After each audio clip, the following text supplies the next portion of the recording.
నమస్తే, welcome to V3 news లక్ష్యం సమాజహితం. నేను మహేష్. ముందుగా వార్తలోని ముఖ్యాంశాలు. జైనద్దులో ఘనంగా పెరియార్ రామస్వామి జయంతి. సాంఘిక సమానత్వం కోసం పోరాడారంటూ భక్తుల ప్రశంసలు.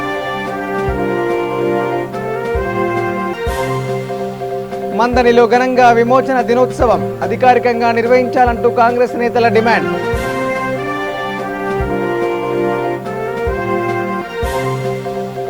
పెద్దపల్లి జిల్లా ముస్త్యాలలో ఇంటింటి సర్వే, అందరికీ వ్యాక్సిన్ అనివార్యమన్న సర్పంచ్ లావణ్య.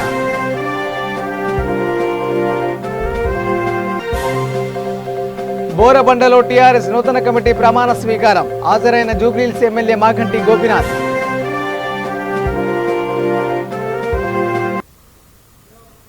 ఇక డీటెయిల్ చూస్తే ఆదిలాబాద్ జిల్లా జైనద్దులో పెరియార్ రామస్వామి 142వ జయంతి ఘనంగా జరిగింది. బీఎస్పీ ఆధ్వర్యంలో ఈ కార్యక్రమం నిర్వహించారు. ఈ సందర్భంగా పార్టీ నేత గడుగు మహేందర్ మాట్లాడుతూ సమాజంలో సాంఘిక సమానత్వం కోసం రామస్వామి తపించారన్నారు. అదేవిధంగా మహిళల హక్కుల కోసం పోరాడారన్నారు. దేవాలయాల్లో అందరికీ ప్రవేశం కల్పించాలని కోరుతూ ఉద్యమించారని తెలిపారు. కార్యక్రమంలో బీఎస్పీ నేత శ్రీహరి, కార్యకర్తలు, అభిమానులు పాల్గొన్నారు. భవనం నందు పెరియార్ రామస్వామి సంఘ సంస్కర్త, జాతీయ ఉద్యమవాది, పేదలు, బడుగు బలహీన వర్గాల కోసం భారతదేశంలో సమానత్వం కావాలని నినదించినటువంటి పోరాట యోధుడు పెరియార్ రామస్వామి. తాను సమాజంలో ఉన్నటువంటి అసమానతలను రూపుమాపాలన్న ఉద్దేశంతో దేవుడు అనే ముసుగులో బ్రాహ్మణిజానికి వ్యతిరేకంగా పోరాడి దేవుడు అనే ముసుగులో ఉన్న బ్రాహ్మణ వ్యవస్థను, బ్రాహ్మణిజాన్ని రూపుమాపాలని పోరాడినటువంటి గొప్ప వ్యక్తి పెరియార్ రామస్వామి. పెరియార్ రామస్వామి గారు తమిళనాడు రాష్ట్రంలోని మద్రాస్ ప్రావిన్సీలో ఈరోడ్ పట్టణంలో 1879 సంవత్సరం సెప్టెంబర్ 17న జన్మించడం జరిగింది.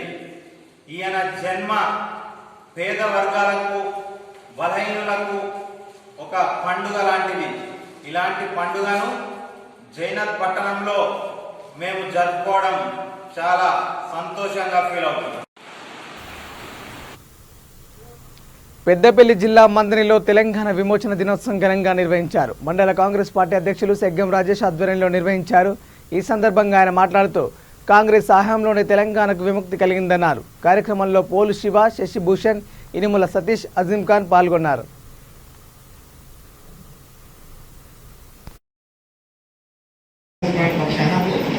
తెలంగాణ విమోచన దినోత్సవం జరుపుకోవడం జరుగుతుంది. మరి మన దేశానికి స్వాతంత్రం వచ్చిన తర్వాత మన తెలంగాణ రాష్ట్రానికి స్వాతంత్రం రాకపోయేటప్పుడు నిజాం పరిపాలనలో మన రాష్ట్రం ఉండేది. అలాంటి సందర్భంలో మన మంత్రికి చెందిన గొప్ప వ్యక్తులు ఇద్దరి గురించి ప్రత్యేకంగా చెప్పుకోవాల్సిన అవసరం ఉంటుంది. ఒకరు గురుకోడ శ్రీరాములు, ఒకరు రఘునాథ్ కాచా గారు. ఒకరిది ఒక సిద్ధాంతం, ఒకరిది ఒక సిద్ధాంతం. గురుకోడ శ్రీరాములు గారిది సాయుధ పోరాటం, రఘునాథ్ కాచా గారిది మరి సత్యాగ్రహం, శాంతియుతంగా పోరాటం చేయడం. గురుకోడ శ్రీరాములు గారు అప్పుడు భారత ప్రభుత్వంచే మహారాష్ట్ర చంద్రపూర్కి వెళ్ళి అక్కడ సాయుధ పోరాటంలో శిక్షణ పొంది మరి ఇక్కడ ఒక గ్రూప్ని తయారు చేసి మరి తను చంద్రపూర్ నుంచి మరి శివంచలో ఒకట తన మకాం పెట్టి మరి అప్పుడున్న పోలీస్ స్టేషన్ ఉన్నటువంటి మహాదేవ్పూర్, కాళేశ్వరం, దామరకుంట ఆ ప్రాంతాలలో మరి అనేకమైన సాయుధ పోరాటం ద్వారా దాడులు చేసి నిజాం నవాబునే గడవడాలించిన గొప్ప వ్యక్తి. అలాగే రఘునాథ్ కాచా గారు కూడా తన శాంతియుత పోరాటం ద్వారా అనేక మందిని మరి స్వాతంత్ర ఉద్యమం, తెలంగాణ విమోచనం కోసం నడిపించి అనేక సార్లు తాను కొన్ని నెలలుగా మరి జైలుకు వెళ్ళడం జరిగింది. మరి అలాంటి మహనీయులను మనం స్మరించుకోవడం నిజంగా అది గర్వకారణం. మరి అలాగే మన శ్రీధర్ బాబు గారు కూడా శాంతి కావచ్చు, అలాంటి నాయకత్వం మనమందరం పనిచేయడం కూడా నిజంగా గర్వకారణం తెలియదు. ఈరోజు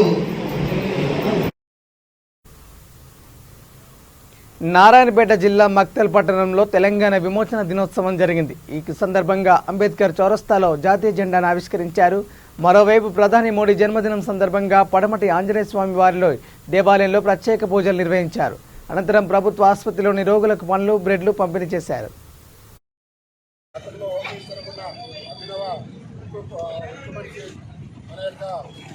బాలకృష్ణ అద్వానీ గారి నాయకత్వంలో అనేక ఉద్యమాలు చేశాం.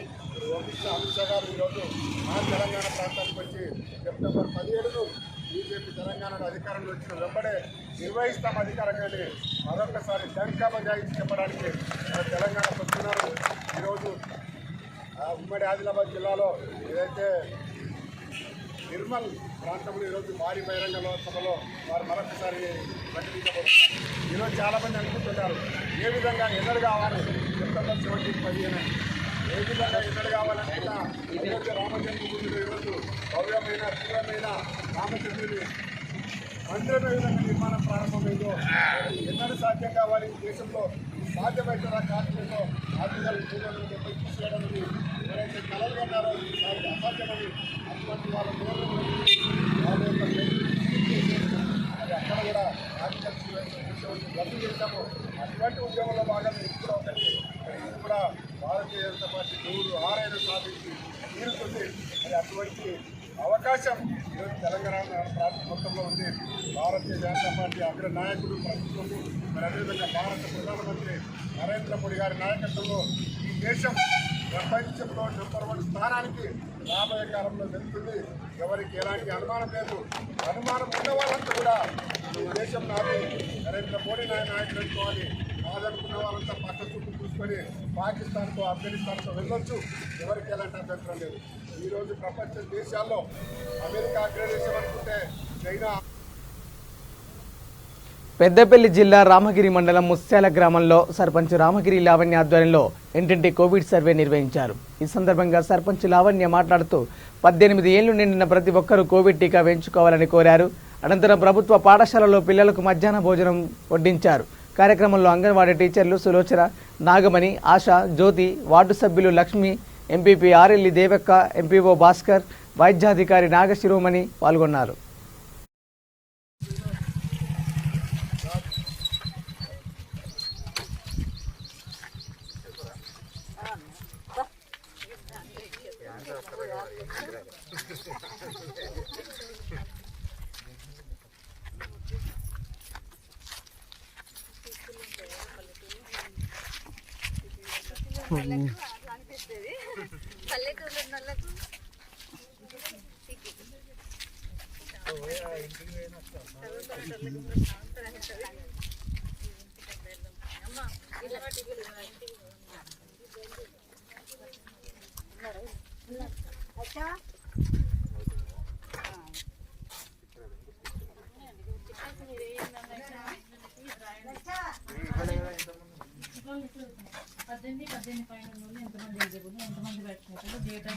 ఇంజక్షన్ వేసుకున్నారా?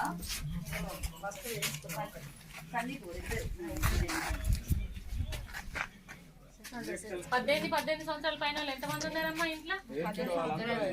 అంటే 18 పైన కదా.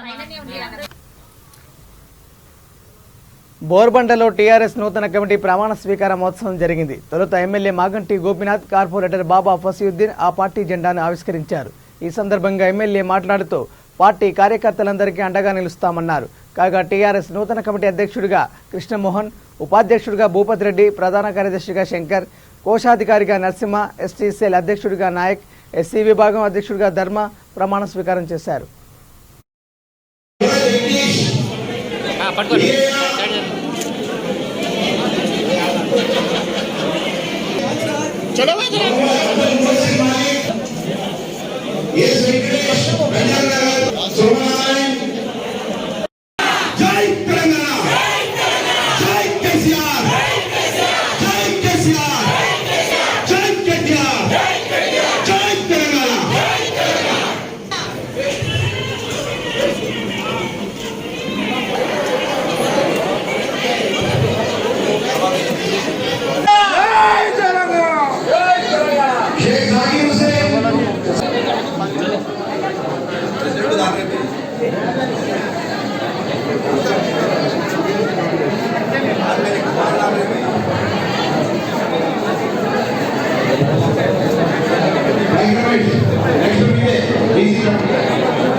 ఇక హైదరాబాద్లోని లంగర్ హౌస్ ప్రాంతంలో 2 ఏళ్ల చిన్నారి హత్యకు గురైంది. 2 ఏళ్ల చిన్నారిని తండ్రి గొంతు కోసి చంపాడు.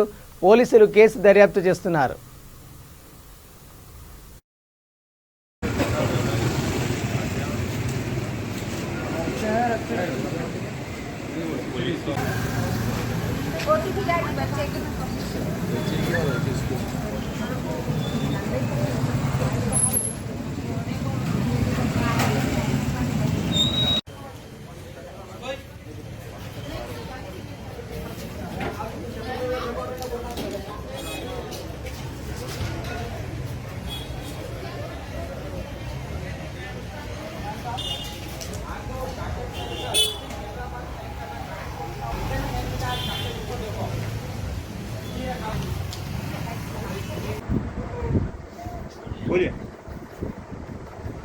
भाजी लाया सब ला के तरकारी शाम में बनाना है उसके मंगाई करे तो तरकारी लाया सूप लाया अच्छा रखा बच्चा था तो वॉशरूम कर लेते उन्होंने ऐसे तो वॉशरूम कर लिया तो मैं दूसरे कपड़े पिना के दी तो उनको देख के बहुत रोता था वो ले रोया यहीं टहल गली में टहल के आखिर में ऊपर ही लेके गए उसको हाथ पकड़ के लेके नहीं गोद में उठा लेके गए साहब उठा लेके जाके रहते ना ऊपर ही खेलता उन्हें उसके साथ उधर खेल लेते रहता है सो जाते ना हमेशा बोल के मतलब चुप बैठी गए तक मैं बोली क्या आवाज फिर उतरे नीचे पहली बच्चा कहाँ है जी बोले तो है ऊपर खेल रहा बोल के फिर भागा उन्हें डबल बार भाग के जाके काट दिया शायद मेरे को नहीं मालूम काट के फिर जल्दी चप्पल कच्ची दिखी मेरे को हाथ कच्चा दिखा तो मैं लिया आई ने वजू करके उतरा मेरा बच्चा पानी में गया मैं देखने गई पानी में हम्मा में नहीं दिखा तो दैलान में देखी तो घर काट के सालक रख दिया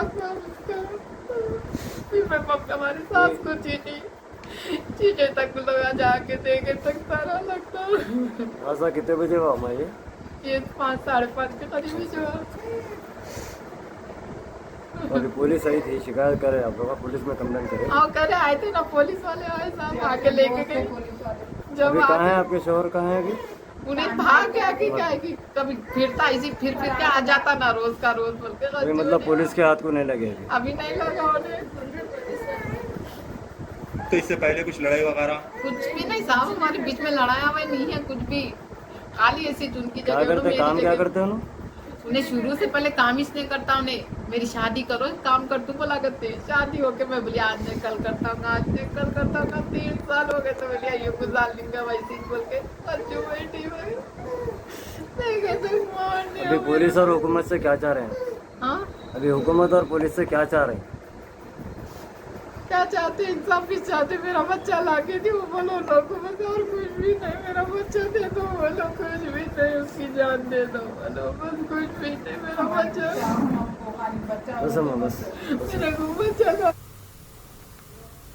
నారాయణపేట జిల్లా మక్తల్ పట్టణంలో పెరియార్ జయంతి ఘనంగా జరిగింది. బీఎస్పీ జిల్లా అధ్యక్షుడు వాకిటి ఆంజనేయుల ఆధ్వర్యంలో నిర్వహించారు. తొలుత ఆహుతులు పెరియార్ చిత్రపటానికి పూలమాలలు వేసి నివాళులర్పించారు. అనంతరం నిర్వహించిన కార్యక్రమంలో బీఎస్పీ నేత ఆంజనేయులు మాట్లాడుతూ సమాజంలోని మూఢనమ్మకాలకు తెరదించేందుకు పెరియార్ ఎంతగానో కృషి చేశారని తెలిపారు. కార్యక్రమంలో పెరియార్ అభిమానులు బీఎస్పీ నేతలు కార్యకర్తలు పాల్గొన్నారు. బహుజన జాతికి మేలు మనం ఒకసారి విమర్శిస్తున్నాం. ఈరోజు భారతదేశంలో బడులు ఉండాలి, బడులు ఉంటేనే జ్ఞానం వస్తుంది, జ్ఞానం వస్తే భవిష్యత్తు ఉంటుంది, ఈ భవిష్యత్తుని ఆర్థికంగా మనం ఎదగలుగుతామని చెప్పిన వ్యక్తి విజయ్ ఈవి రామస్వామి. మరి ఈరోజు మన సమాజం గుళ్ళకు ఎంత ప్రాధాన్యత ఇస్తారో బడులకు ఇవ్వడం లేదు, వైద్యానికి ఇవ్వడం లేదు. ఎందుకు ఇవ్వడం లేదు అంటే మనను గుడి చుట్టే తిప్పులు కానీ గుడి ముందు ఉన్న ఒక బిచ్చగాడు కూడా కోరుకునే కాలేజ్ ప్రభుత్వం ఈరోజు మన భారతదేశం. అదే చదువు తిరిగితే మన పిల్లలు చదువుకొని భవిష్యత్తులో మంచి ఒక డాక్టరు, మంచి ఒక లీడరు, మంచి ఒక నాయకుడు అయ్యి సమాజాన్ని మేలు చేయగలుగుతారు కదా. దీన్ని దృష్టి పెట్టుకుని ఆయన చేసిన పోరాటంలో భాగంగా ఒక చిన్న విషయాన్ని గుర్తు చేస్తున్నా. ఇప్పటి నుండి అన్న మన బహుజన సమాజ్ పార్టీకి ఎన్ని తరఫున మీ అందరికి పిలుపునిస్తున్నా. ఆయన మార్గాన్ని మనం అందరం కూడా ఆచరించాలని కోరుతూ ఈ అవకాశం ఇచ్చినందుకు మీ అందరికీ జై భీమ్ జై భారత్. ఓజోన్ పొరను రక్షించేందుకు ప్రతి ఒక్కరూ పాటుపడాలని సైన్స్ టీచర్ భవనం శివలీల సూచించారు. అంతర్జాతీయ ఓజోన్ దినోత్సవం సందర్భంగా ప్రకాశం జిల్లా ఇడుపులపాడులోని విద్యా పరిషత్ ఉన్నత పాఠశాలలో నిర్వహించిన కార్యక్రమంలో ఆమె ప్రసంగించారు. ఓజోన్ పరిరక్షణకు తీసుకోవాల్సిన చర్యలను వివరించారు. కార్యక్రమానికి పాఠశాల ప్రధానోపాధ్యాయుడు పీడపర్తి పేరిరెడ్డి అధ్యక్షత వహించారు. కార్యక్రమంలో క్లస్టర్ పాఠశాల సిబ్బంది పర్వతనేని పావని, పెండ్యాల పావని, బండారు అనిల్ కుమార్, విద్యాలక్ష్మి, పెండ్యాల రాధిక, గోపిదేశి ఆదినారాయణ, గోరంట్ల సంధ్యారాణి, అంబటి అపర్ణ, కంబాలపాటి నర్సయ్య పాల్గొన్నారు. క్లోరోఫిల్ నశించిపోతుంది అనమాట ఈ కిరణాల వల్ల. ఈ క్లోరోఫిల్ కనుక నశించినట్లయితే మొక్కల్లో ఎటువంటి కిరణజన్య సంయోక్రియ జరగదు. ఈ క్రియ జరగకపోతే మనకు ప్రాణవాయువు అనేది విడుదల కాదు వాతావరణంలోనికి. అందుకని ఇది మొక్కలకే కాదు మన యొక్క జంతువులకి మరియు మానవులకు కూడా హానికరమైనటువంటి కిరణాలు ఈ అతినీల కిరణాలు. ఈ కిరణాలని ఈ ఓజోన్ లేయర్ అనేది స్ట్రాటోస్ఫియర్ లో ఉండి వాటిని శోషించుకుంటుంది అనమాట. అంటే ఆ ఓజోన్ లేయర్ యొక్క ముఖ్యమైనటువంటి ఫంక్షన్ ఇది, విధి. అతినీల కిరణాలను భూమి చేరకుండా అది కాపాడుతుంది. కాపాడటం వల్ల మనల్ని రక్షిస్తూ ఉంటుంది అనమాట ఓజోన్ పొర. ఇప్పుడు ఏమవుతుందంటే ఈ ఓజోన్ పొర క్షీణించిపోతుంది అనమాట. ఎవరి వల్ల? మన వల్ల, హ్యూమన్ యాక్టివిటీస్ వల్ల. ఎందుకు ఇది క్షీణించిపోతుంది అంటే మనం వాడేటువంటి రెఫ్రిజిరేటర్స్, ఫ్రిడ్జ్లు, ఏసీస్, కూలర్స్ మరియు పెట్రోల్ డీజిల్ కలిగినటువంటి వాహనాలు వాడటం వలన వీటి వలన వాతావరణంలోనికి క్లోరోఫ్లోరోకార్బన్స్ ఇవి చేరుతున్నాయి. క్లోరోఫ్లోరోకార్బన్స్ అనేవి వీటి వాడటం వల్ల వాతావరణంలో చేరుతుంది. ఇవేంటి? చర్యాశీలత లేనివన్నమాట. చర్యాశీలత తక్కువగా ఉంటాయి. ఇవి చర్యలు ఎటువంటి చర్యలు వేటితోనూ పాల్గొనవు. అవి కనుక వేరే వాటితో రియాక్ట్ అయిపోతే వాటి యొక్క ఫంక్షన్ అనేది తగ్గిపోతుంది అనమాట. కానీ వీటి చర్యాశీలత తక్కువ కాబట్టి వేడితోటి నీటిలోనూ కరగవు కాబట్టి గాలితో పాటు ఇవి ప్రయాణించి స్ట్రాటోస్ఫియర్ దాకా ప్రయాణించి ఆ స్ట్రాటోస్ఫియర్ లో ఉన్నటువంటి ఓజోన్ లేయర్ ని క్షీణింపజేస్తున్నాయి. ఏంటి ఇవి? క్లోరోఫ్లోరోకార్బన్స్ అనేటువంటి హాలోజన్స్ అనమాట. ఇదేం చేస్తున్నాయి? ఇవన్నీ ఓజోన్ లేయర్ ని దెబ్బతీస్తున్నాయి అనమాట, క్షీణించేస్తున్నాయి.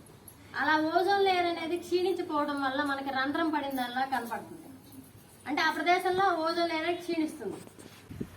కిరణాలు, ఈ కిరణాలు అనేవి భూమికి చేరకుండా, భూమి ఉపరితలం మీదకి చేరకుండా ఈ ఓజోన్ లేయర్ అనేది వాటిని శోషిస్తుంది, అంటే అబ్జర్వ్ చేసుకుంటుంది. అంటే ఇవి ఎందుకు అబ్జర్వ్ చేసుకునేది ఓజోన్ పొర అంటే ఈ అతినీలోతి కిరణాలు అనేవి చాలా శక్తివంతమైనవి మరియు ప్రమాదకరమైనవి. ఎందుకు అంటే ఈ అతినీలోతి కిరణాలు కనుక భూమిని కనుక చేరితే ఇవి కార్సినోజెనిక్ ఏజెంట్ గా పనిచేస్తాయి. అంటే ఏవైతే క్యాన్సర్ ని కలుగు చేస్తాయో వాటిని క్యాన్సర్ కారకాలు అంటారు. ఈ అతినీలోతి కిరణాలు కూడా క్యాన్సర్ కారకాలు అనమాట. ఇవి కనుక భూమి మీద చేరితే మనకి చర్మ క్యాన్సర్స్ వచ్చే ప్రమాదం ఉంది. అన్ని జీవరాశులకి ప్రమాదమే ఈ యొక్క అతినీలోతి కిరణాలు. మనుషులకి ఏమైనా చర్మ క్యాన్సర్స్ వచ్చే ప్రమాదం ఉంది. మరి మొక్కలకు కూడా, మొక్కల్లో ఉన్నటువంటి పత్రహరితం తెలుసమ్మా 10th క్లాస్ వాళ్ళకి, క్లోరోఫిల్ నశించిపోతుంది అనమాట ఈ కిరణాల వల్ల. ఈ క్లోరోఫిల్ కనుక నశించినట్లయితే మొక్కల్లో ఎటువంటి కిరణజన్య సంయోక్రియ జరగదు. ఈ క్రియ జరగకపోతే మనకు ప్రాణవాయువు అనేది విడుదల కాదు వాతావరణంలో. ఆటోలో ప్రయాణికుల దృష్టి మరల్చి వారి చరవాణాలను దొంగలిస్తున్న 3 నిందితుల్ని కార్ఖానా పోలీసులు అరెస్ట్ చేశారు. వారిని రిమాండ్కు తరలించారు. బహదూర్పురాకు చెందిన అబ్దుల్ కయ్యూం, మొహమ్మద్ అజాజ్, ఆసిఫ్ నగర్ ప్రాంతానికి చెందిన మొహమ్మద్ తల్లా ఆటో డ్రైవర్లు. వీరంతా ఓ ముఠాగా ఏర్పడి తమ ఆటోలలో ప్రయాణికుల మాదిరిగా నటిస్తూ ఇతర ప్రయాణికులతో పాటు కూర్చుంటారు. చాకచక్యంగా ప్రయాణికుల దృష్టి మరల్చి వారి చరవాణాలను దొంగిలించడం ప్రారంభించారు. 2 రోజుల క్రితం తిరుమలగిరి ప్రాంతానికి చెందిన ఓ వ్యక్తి చరవాణిని వీరు దొంగిలించారు. బాధితుడి ఫిర్యాదు మేరకు కేసు నమోదు చేసుకున్న పోలీసులు సీసీ కెమెరా ఫుటేజ్లను పరిశీలించి నిందితులను గుర్తించారు. వారిని వారి ఇంటి వద్ద అదుపులోకి తీసుకున్నారు. వారి వద్ద నుంచి ₹1,00,000 విలువైన స్మార్ట్ ఫోన్లను స్వాధీనం చేసుకున్నారు.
బులెటిన్ ముగించే ముందు హెడ్లైన్స్ మరోసారి.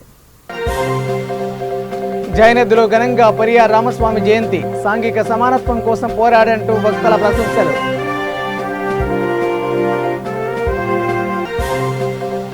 మందనిలో ఘనంగా విమోచన దినోత్సవం అధికారికంగా నిర్వహించాలంటూ కాంగ్రెస్ నేతల డిమాండ్.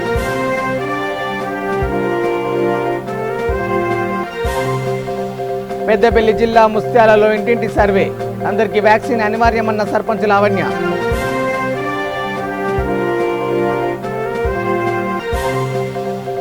బోరబండలో టీఆర్ఎస్ నూతన కమిటీ ప్రమాణ స్వీకారం, హాజరైన జూబ్లీహిల్స్ ఎమ్మెల్యే మాగంటి గోపీనాథ్.